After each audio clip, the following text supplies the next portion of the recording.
Ada seseorang yang bertanya dan bercerita seperti ini. Dia katakan, saya dilahirkan dari keluarga yang memiliki value. Don't ever say a good thing about someone because you are digging a hole in front of him or her. Jadi mereka pun memperlakukan aku seperti itu. Bahkan selalu menganggapku anak yang tidak mampu dengan asumsi positif untuk membuatku selalu terpacu menjadi lebih baik. I was growing up being mentally bullied by my own family. Secara tidak sadar itu membentuk pribadiku yang antisosial dan tidak percaya diri. I know this is wrong. I know I have to do something. I know that I'm a son of God. But somehow it can't change what's being implanted in my mind and I don't know what should I do.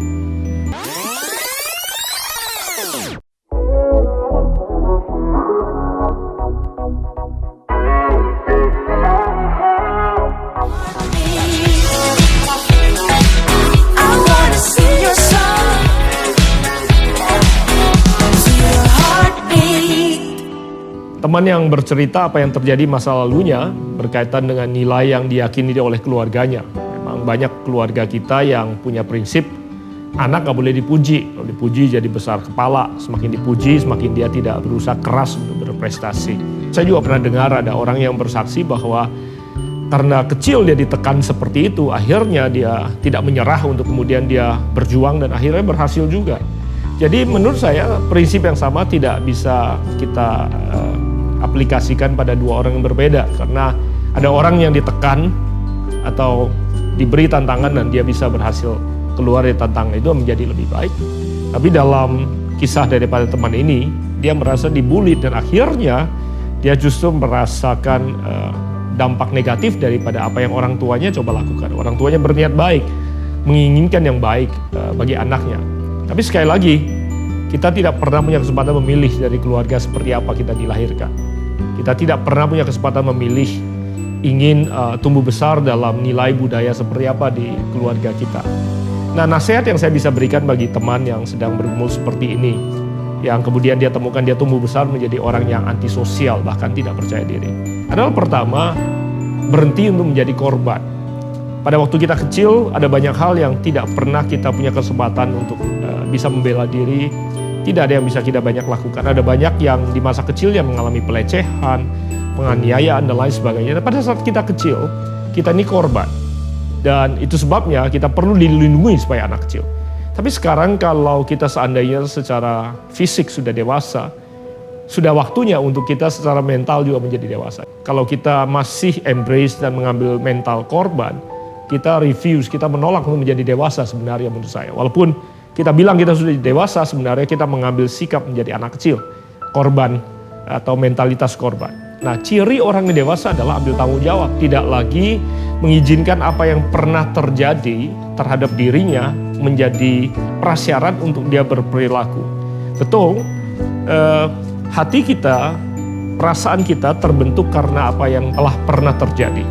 Namun, setiap kita yang dewasa punya kesempatan untuk menentukan seperti apa masa depan kita mau jadinya.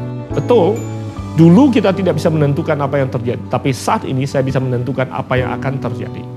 Saya seringkali katakan bahwa kita tidak bisa menentukan apa yang terjadi terhadap kita, tetapi kita dapat menentukan apa yang terjadi di dalam kita. Bagi teman ini saya nggak katakan bahwa ya saatnya untuk ambil tanggung jawab, tidak lagi mengizinkan masa lalu menentukan masa depan kita. Salah satu caranya adalah let go. Seringkali kita dengar let go, bahkan ada yang melanjutkan berkata let go and let God, biar Tuhan yang memulihkan hati kita. Namun tentunya kita tahu bahwa let go adalah kata yang lebih mudah diucapkan dibandingkan dilakukan. By the way, let go bukan cuma sekali kita lakukan kemudian kita mampu melupakan masa lalu kita. Ada banyak orang berusaha melupakan masa lalu. Banyak orang berusaha bahkan mengubur masa lalu. Dan saya ingin katakan bahwa itu bukan sikap tanggung jawab yang kita ingin ambil, karena bertanggung jawab atas masa depan kita bukan berarti kita coba menguburnya, apalagi melupakannya. Kita tidak akan pernah mampu melupakan. Banyak yang bercerita, saya mau move on. Move on bukan berarti melupakan semua luka sakit yang pernah terjadi. Yang pernah ditinggal pacar pasti tahu rasanya. Move on bukan bicara soal melupakan semua yang pernah terjadi. Move on bicara soal tidak lagi mengizinkan apa yang pernah terjadi melukai kita. Itu sebabnya untuk let go dan untuk move on, salah satu nasihat daripada Injil yang paling ampuh adalah mengampuni, melepaskan pengampunan. Mengampuni apa yang pernah terjadi atas kita, mengampuni orang yang pernah melakukan sesuatu kepada kita. Dan pengampunan pun bukan sesuatu yang hanya satu kali perlu dilakukan. Injil berkata kita perlu mengampuni 70 kali 7 kali. Dibicara soal jumlah yang tidak terhingga. Itu sebabnya pada saat kita mengambil keputusan untuk tidak lagi mau menjadi korban, kita bertanggung jawab atas apa yang akan terjadi di masa depan kita. Dan kita mulai melepaskan pengampunan. Saya percaya bahwa sikap hati kita, kondisi hati kita dapat dipulihkan. Dan walaupun kita tidak pernah melupakan apa yang pernah terjadi, apa yang pernah terjadi tersebut tidak akan mampu mengendalikan apa yang akan terjadi. Tuhan memberkati.